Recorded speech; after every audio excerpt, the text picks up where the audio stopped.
Hi, this is just a quick review of some of the books that I've been reading recently this year. First up is The Woman in the Window, which is quite popular at the moment. It's written by a new author called AJ Finn from the States.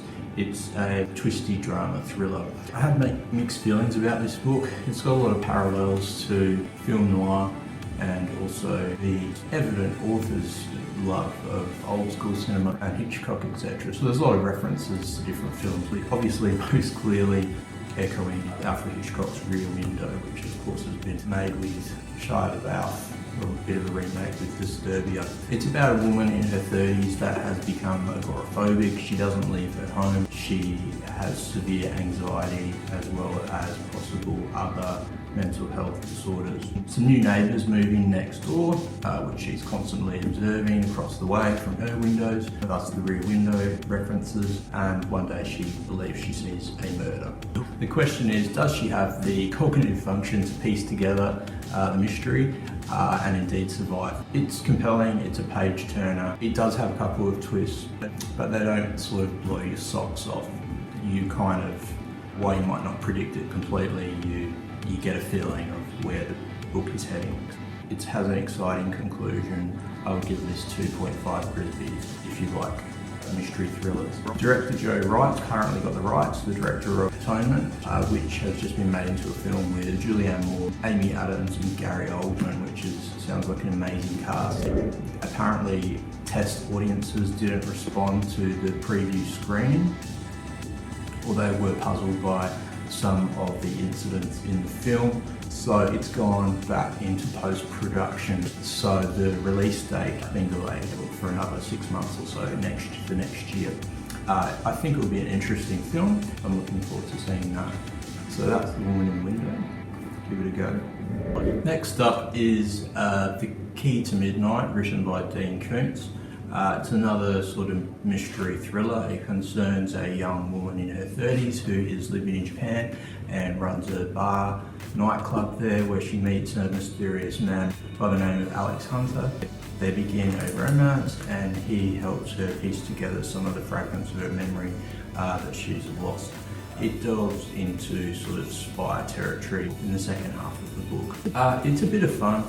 Dean Koontz also revised the novel a few years back, adding particular passages and omitting others. I can give this 2.5 Grisbys if you like a sort of old school mystery thriller. Next up is Liane Moriarty's The Hypnotist love story. I really like this book. Liane Moriarty is the only author that actually makes me laugh aloud. She has this knack for capturing the outrageous and the absurd in human nature in a kind of lovable and self-aware way. It concerns a young woman in her 30s who's recently broken up with her ex and he has a new partner. She begins stalking him, and this isn't a spoiler because this all happens in the first kind of few chapters, and also starts seeing a hypnotherapist, and the hypnotherapist is of course her ex's new partner. So she comes up with a false identity in order to find information about this new woman in his life and why she no longer lives up. It's kind of a family drama as well. It's also really sweet. It's also really funny. I had a lot of fun with this book. I highly recommend it. She doesn't just write chick lit. I think she surpasses that. She's got an eye for social and satirical observations which make her something special. So I give this 4 Grisbys.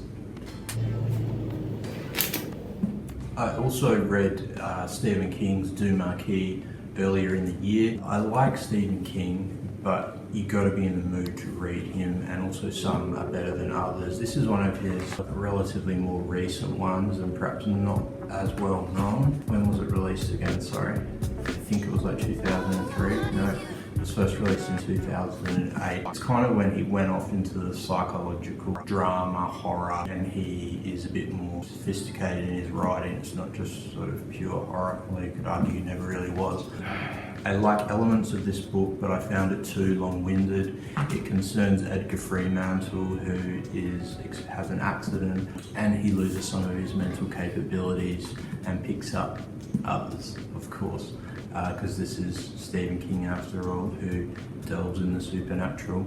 The island holds a number of secrets which Edgar begins to unblock through the people he meets there, the friends he makes, and also his new burgeoning career as an artist and the mysterious gift that he now has. It's atmospheric in the earlier part, and I love the descriptions of the kind of breakdown that he has with his mental capabilities in the earlier part. It's supposed to be echoing Stephen King's when he was involved in an accident by no fault of his own, and the trauma one goes through to kind of reclaim themselves after being able to do the things they weren't able to do.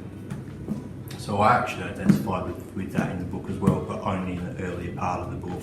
It gets too long-winded and a bit not my cup of tea. Some of the story beats in the later half aren't as engaging for me personally. A lot of people love this book. It's more than a ghost story, it's a character study. So I can only give this 2.5 Brisbees.